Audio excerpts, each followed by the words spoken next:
தனியாக வரும். அது வந்து ஒட்டு போடுறதுக்கு வந்து நம்ம தனியாக பிட்டு தேட தேவையில்லை.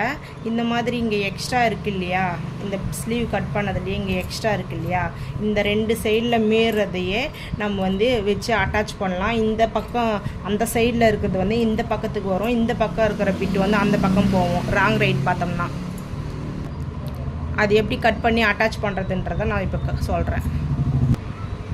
நம்ம சென்ட்ரு வச்சு இந்த லைனிங் பீஸை வச்சுக்கலாம். அப்போ தான் இந்த கேப் 2 பக்கமும் சரி சமமாக வரும். நம்ம கரெக்டான அளவு வந்து இப்போ நம்ம தச்சு எடுத்துக்கலாம்.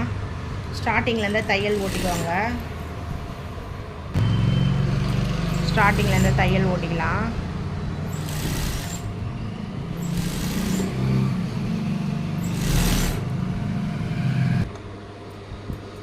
நம்ம இப்போ கரெக்டான அளவில் வச்சு நம்ம தையல் ஓட்டிக்கலாம். கரெக்டாக நம்ம வந்து இங்கே தான் வச்சு தையல் ஓட்டுறோம். இந்த லாஸ்ட்டில் டிசைன் முடிகிறத்துல நம்ம லைனிங் பீஸ் வச்சு அட்டாச் பண்ணக்கூடாது. அப்படியே திருப்பி நீட்டில் இறக்கிட்டு அப்படியே திருப்பி ஒரு டம்மி தையல் போட்டு எடுத்துக்கலாம்.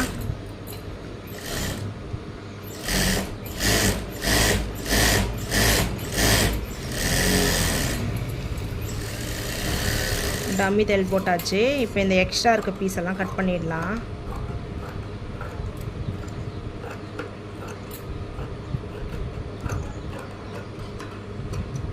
இப்போ இதை டேன் பண்ணிடலாம். டேன் பண்ணிவிட்டு இது 2த்தையுமே சரி சமமாக கட் பண்ணிடலாம். ராங் ரைட் பார்த்துக்கோங்க. ராங் ரைட் பார்த்துட்டு டாப்பில் வச்சு நம்ம லைட்டாக மேலே கச்சா விட்டுக்கணும், கீழேயும் கச்சா விட்டுட்டு நம்ம கட் பண்ணிடலாம். கட் பண்ணிவிட்டு நம்ம இங்கே கரெக்டான அளவு மடித்து நம்ம ஒரு தையல் போட்டுடலாம். இப்போது இதை டேன் பண்ணி நம்ம இங்கே டம்மி தையல் போட்டுடலாம்.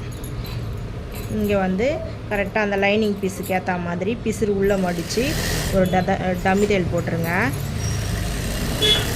இப்போது இங்கே இருக்க பிசுறு மட்டும் நம்ம கட் பண்ணிட்டால் போதும், எக்ஸ்ட்ரா இருக்க பீஸ்லாம்.